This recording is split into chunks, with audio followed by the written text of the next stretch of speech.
வணக்கம் நண்பர்களே. Hi friends, எல்லாம் எப்படி இருக்கீங்க? எல்லாரும் கிறிஸ்மஸ் எப்படி போச்சு? நீங்க என்ன பிளான் பண்ணிருக்கீங்க? நாங்க ஒன்றும் பிளான் பண்ணவே இல்லை. அதுக்குள்ள நாங்கள் வான்கோழி பிளான் பண்ணிட்டோம்.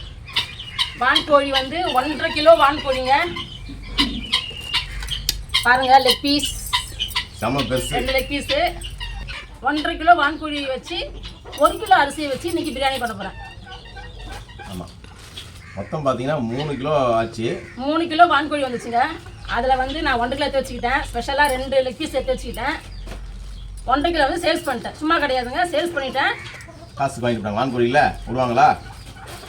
வான்கோழி பார்த்தீங்கன்னா கொழுப்பு அதிகமாக இருக்கும். நாட்டுக்கோழியை விட வான்கோழியில் கொழுப்பு அதிகமாக இருக்கும். அதனால் நான் வந்து எண்ணெய் கம்மியாக சேர்ப்பேன். ஆனால் எவ்வளோ அளவு சேர்க்கறதை நீங்கள் வீடியோவில் பாருங்கள். வான்கோழி வந்து ரஃப்பாக இருக்கும். இப்படினால ஒரு 1.5 வருஷத்துக்கு உள்ள கோழி இது. நம்ம வந்து விறகடுப்பில் வந்து நம்ம வேக போட்டோம்னா ஒரு அரை மணி நேரம் வேக போட்டால் கொஞ்சம் நல்லா குக் ஆகிடும், சூப்பராக வந்துடும். நம்ம வந்து ஒரு 3 விசில் விடலாமா? ஆமாம், கேஸ் ஸ்டவ்வில் செய்யறதுனால ஒரு 3 விசில் விட்டே ஆகணும். அப்போ தான் இது நல்லா வேகும் பிரியாணிக்கு. அதுவும் வான்கோழி பிரியாணி சும்மா கிடையாதுங்க, செம்ம ஃபேமஸ். எங்கேயாவது ஒரு இடத்துல தான் கிடைக்கும், அதுவும் ரேட் அதிகம். இன்றைக்கி நம்ம வான்கோழி பிரியாணி நம்ம இங்கேயே செஞ்சு சாப்பிடுவோம். நம்ம வான்கோழியை வேக போடலாம். இதை போட்டு கறியை மட்டும் அதில் போட்டு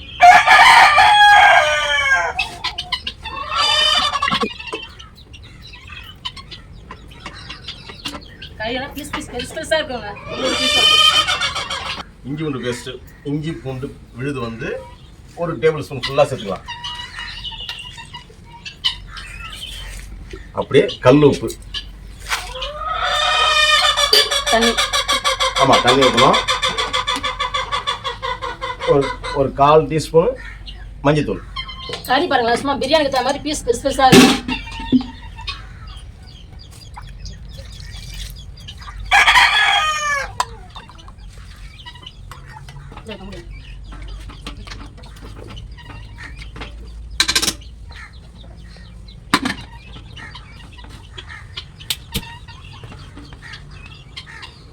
இது ஒரு 3 விசில் வரட்டும்.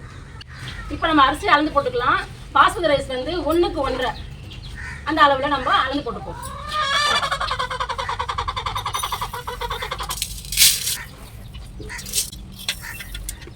மூணு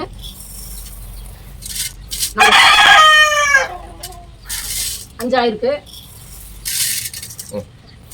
6 கொஞ்சம் எக்ஸ்ட்ரா அரிசி கீழே போயிடுச்சு, சேர்த்தா 6 வந்துடும். எப்பவுமே பாஸ்மதி அரிசி வந்து 1க்கு 1.5 தண்ணி ஊற்றணும் அளவு. இதே அதிகமாக அரிசி வந்து கொஞ்சம் தண்ணி கம்மி பண்ணிட்டே வரணும். ஒரு 30 கிலோ அரிசி பிரியாணி செய்கிறோம், டம்மில் போடுறோம் அப்படின்னா 1க்கு 1.25 தண்ணி தான் ஊற்றணும். பாஸ்மதி அரிசி பொறுத்த வரைக்கும் 2 வாட்டி நல்லா அலசி ஊற வச்சிடணும். லாஸ்ட்டாக நம்ம அரிசி போடும்போது அலசக்கூடாது, தண்ணியை வடிகட்டி போடணும். ஏன்னா அரிசி உடஞ்சிடும்.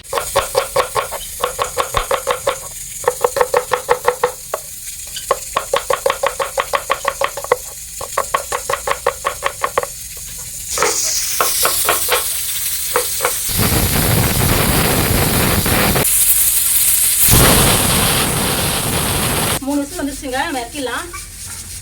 இப்போ நம்ம பிரியாணி ஏற்றிக்கலாம்.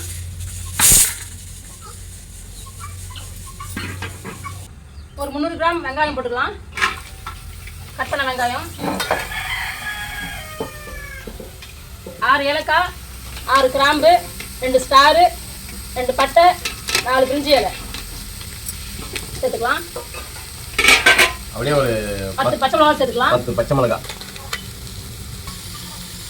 150 கிராம் எண்ணெய் ஊற்றிக்கலாம். நார்மலாக சிக்கன் பிரியாணிக்கு வந்து 200 கிராம் எண்ணெய் ஊற்றணும். எனக்கு கொழுப்பு அதிகமாக இருக்கிறதுனால நான் 150 கிராம் எண்ணெய் தான் ஊற்றிருக்கேன். ஆமாம், வான்கோழி வந்து கொழுப்பு அதிகமாக இருக்கும். அதனால் ஒரு 50 கிராம் எண்ணெய் கம்மி பண்ணி ஊற்றினா அது அந்த கொழுப்பு நம்ம ஊற்றின ஆயிலும் கரெக்டாகிடும்.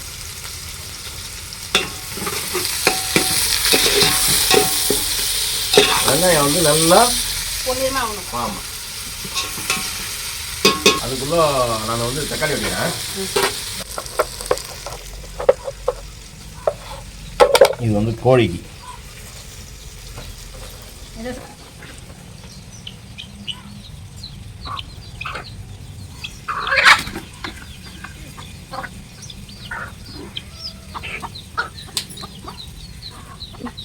தக்காளி ஊண்டு வந்துட்டே இருக்குது, காலி. வெங்காயம் நல்லா பொன்னிறமாக வந்துடுச்சு. பண்ணி வச்ச மல்லியை சேர்த்துக்கலாம். சமயத்தில் நம்ம தனி மிளகாத்தூள் ஒரு 10 கிராம் சேர்த்துக்கலாம். அந்த தனி மிளகாத்தூள் வந்து இந்த சமயத்தில் சேர்த்தா தான் நம்ம கலர் தேவைப்படாது. இதே கலரு பிரியாணிக்கு கரெக்டாக வந்துடும்.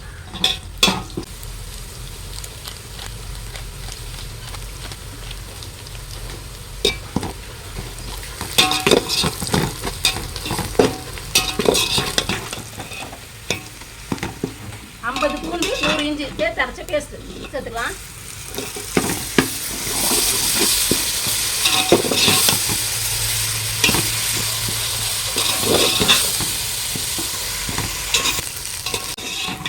தயிர் சேர்த்துக்கலாம்.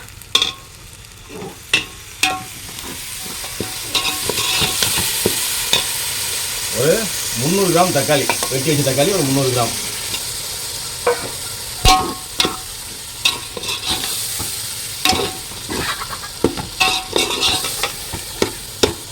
தேவைக்கு சேர்த்துக்கலாம்.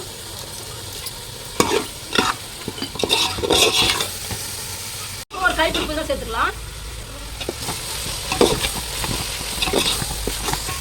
லெமன் பார்த்தீங்களா வித்தியாசமா இல்லை.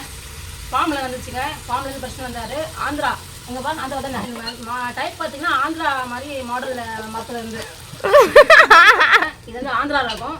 ஃபார்ம்லேருந்து படிச்சுட்டு வந்தார். எவ்வளோ பெருசு? 4 லெமனுக்கு ஒரு லெமன் சமம்.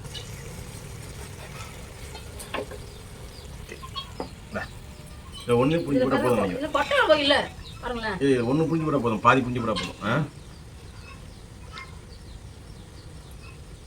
நம்ம நாட்டு லெமனில் பார்த்தீங்கன்னா சீட்ஸ் நிறைய இருக்கும். இந்த சீட் சைடில் பாருங்களேன். புளிப்பு எப்படின்னு தெரியல, சாப்பிட்டா தான் தெரியும். ஆக்சுவலாக லெமன் சேர்க்கறதுக்கு நமக்கு வந்து பிரியாணி வந்து கிட்ட போகாமல் இருக்குது தான். அது நம்ம டேஸ்ட்டும் கொடுக்கும். ஓகே, குக்கர் எடுத்துரு. கறி சூப்பராக வந்துச்சு பாருங்க.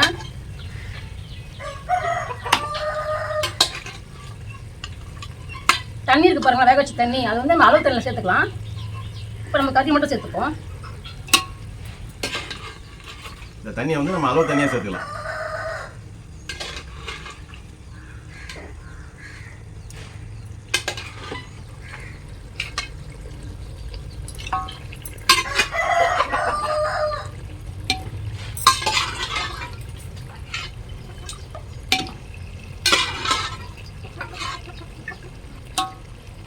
ஓகே,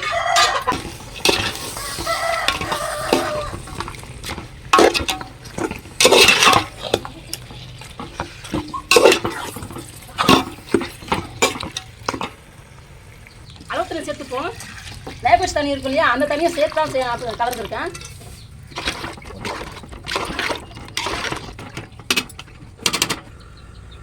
இப்போ வந்து நம்ம மூடி போட்டுட்டோம். நல்லா கொதிக்கட்டும், கறி நல்லா வேகட்டும். ஆமாம், இன்னும் ஒரு 5 நிமிஷம் நல்லா வேகட்டும். அந்த மசாலாலாம் போய் கறியில் மிக்ஸ் ஆகும். அப்புறம் நம்ம அரிசி போடலாம். மசாலா சூப்பராக கறியில் நல்லா ஏறி இருக்கும். இப்போ நம்ம அரிசியை சேர்த்துப்போம்.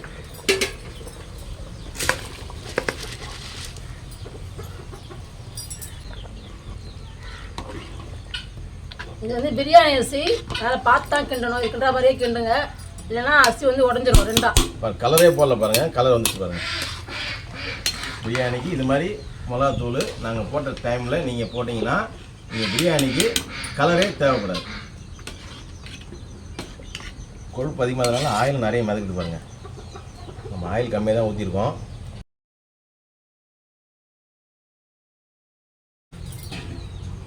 அப்படியே நம்ம வந்து ஒரு பக்கம் ஆனியன் ரைத்தா, வெங்காய பச்சடி தயார் பண்ணிக்கலாம். பிரியாணிக்கு ஆனியன் ரைத்தா இல்லாமலா? கத்திரிக்காய் இல்லை மெயினாக. பரவாயில்ல, ஆனியன் ரைத்தாவாச்சும் இருக்கு. ஒரு வீடியோவில் பார்த்தீங்கன்னா நாங்கள் ஆனியன் ரைத்தா கூட இல்லாமல் வீடியோ போட்டிருக்கோம். நாங்கள் ஆமாம், ஞாபகம் இருக்கா? ஆமாம், ஆனியன் ரைத்தா கூட இல்லாமல் சாப்பிட்ருக்கோம். அவ்வளோ டேஸ்ட்டாக இருக்கும். தயிர் பச்சடி. தயிர் கெட்டியான தயிர் இல்லை. இப்போ பிரியாணி டம் ஏற்றி அது ஒரு 20 நிமிஷம் டம்மில் இருக்கணும்ல. மணி என்ன தெரியுமா ஆகுது? மணி 4 மணி ஆகி போச்சு. 4 மணி இல்லை, 4:45. 4:45 ஆகி போச்சா? பாருங்க ஃப்ரெண்ட்ஸ், நாங்கள் எப்போ சாப்பிட்றோம் பாருங்கள். அவ்வளோதான், ஏதோ நைட் சாப்பிட மாட்டோம்.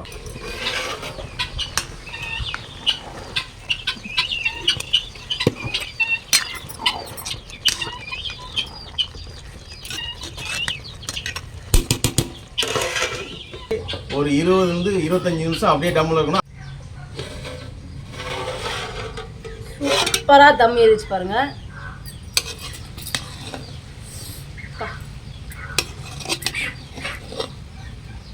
கலரே போடல, எவ்வளோ கலர்ஃபுல்லாக இருக்குது பாருங்களேன். லெக் பீஸ் தான். செம்ம சூடாக இருக்குது. அது அப்புறம் மாற்றுருவோம்.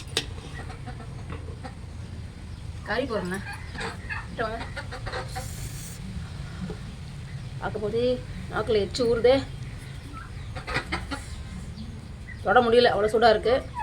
வான்கோழி பிரியாணி சொல்லவா வேணும். வாசனை கம கமன்னு தூக்குது. டேஸ்ட் பட்டாச்சு, செமையாக இருக்குது. ஒரு பிடி பிடிச்சிட வேண்டியது தான்.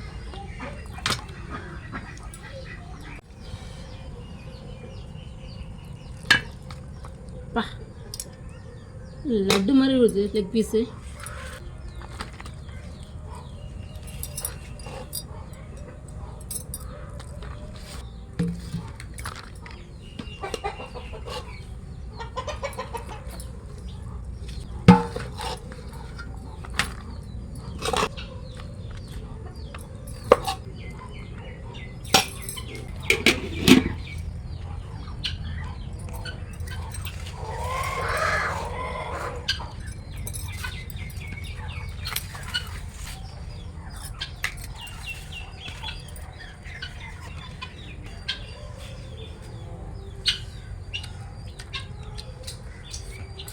வாழை இருக்க முடியல, செம்மையாக கொதிக்க. நல்லா இருக்கா? டேஸ்ட்டு வான்கோழி பிரியாணி ஆச்சே. எவ்வளோ லெக் பீஸ் பாரு. செம்ம சூடு. அடுப்புலேருந்து இறக்குன உடனே சாப்பிட உட்காந்துட்டோம்.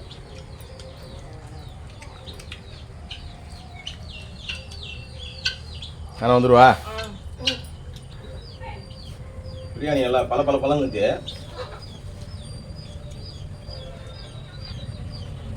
கறி நல்லா வந்துச்சு. குக்கரில் போட வந்துச்சு. வான்கோழி பிரியாணி தான் ஃபஸ்ட் சாப்பிடணும். வான்கோழி பிரியாணி தான் ஃப்ரெண்ட்ஸ் ஃபஸ்ட்டு.